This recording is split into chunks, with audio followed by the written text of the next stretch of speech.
Hey there guys, it's Dr. George here from thehealthybear.com, and today I wanted to talk about the topic of how you go about finding a doctor that is perfect for you. It's certainly an interesting topic, and I brought it up on Facebook for the particular reason to find out what are people's frustrations when it comes to finding a doctor.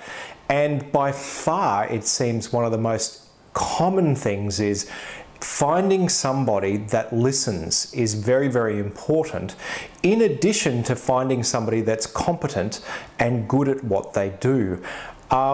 It's damn bloody hard. I'm a GP and I still find it hard to find my own doctor. I've been in Melbourne for a little while now, and I've actually gone through probably 3 or 4, and I've found a lady that's very, very good for me. So what's a couple of key ways that you can find a doctor that's going to be good for you? First thing is knowing what you want. And as a gay man, I think it's really important to acknowledge that we have health issues that are different to straight men, particularly when it comes around sexual health, but there are other things as well. Gay men are at higher risk of anal cancer. There's a whole bunch of stuff there that is very important that you have a doctor that's clued in with gay men's health. So how do you find somebody that might be good at that? Well, the first thing is I would talk to your friends and ask them, guys, have you got a doctor that's really, really good? And find out what they say. If they'll be able to generally say, look, my doctor is fantastic, or I find my doctor a little bit frustrating because, you know, he or she doesn't talk about X, Y, and Z. So, you know, you can slowly start working your way through a list. Failing that, if your friends aren't very helpful, what you can actually do is a good place to start would be a gay men's health centre, because it's important that you feel confident to be able to talk about all aspects of your life.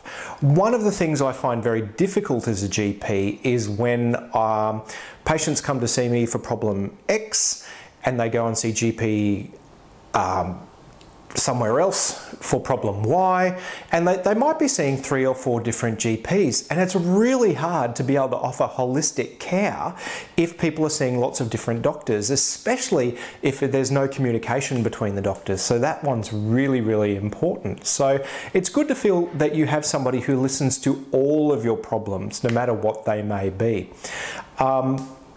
And as a gay man, sometimes talking to other gay men can be a really great place to start. Don't fall for the trap though that just because they're gay doesn't mean they know everything about gay health, but it's probably a better start, and they're not going to be able to sort of hide behind embarrassing questions and that. I ask embarrassing questions all the time in my appointments, but I think it's important that we're able to be open and have a clean dialogue with the patients. The other thing is to feel confident with your doctor's skills. Again, I would talk to friends about this, that do you feel, 1, that you're listened to in your appointment, and 2, that your problems were taken seriously, but 3, are they being addressed? Are things getting better? Say you're diabetic. Is your HbA1c improving? Do they give you homework? Are you learning about how to control your sugar, or is it all about tablets? Say if you want to lose weight, is your doctor giving you homework? Has he talked to you about 30 minutes of movement every day? If not, I would really recommend checking out some other doctors as well, because it's not all about pills, it's about holistic care.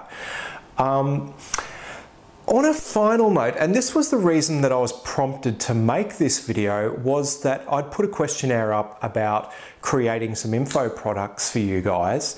And one question that popped up was, how do you find a gay-friendly colorectal surgeon? I know that that's really, really specific, but it's a really difficult area, and I've been in this situation before where I had a gay man who wanted to get back into anal sex, but because of surgery on his ass, there was too much scar tissue there for him to be able to go back into anal sex.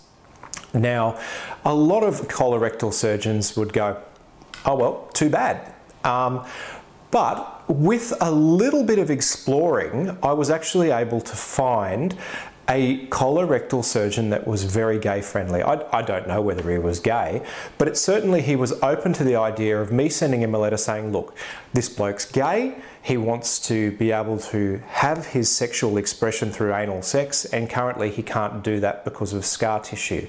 And I think for that patient that made a big difference. So maybe one other thing is to have a doctor that's curious and open to maybe exploring a couple of non-traditional avenues. As it was with that particular patient, the way I found a gay-friendly colorectal surgeon was talking to some of the HIV specialists in my local area, and they were able to say, look, I've sent a lot of patients to this particular doctor and he was really, really cool.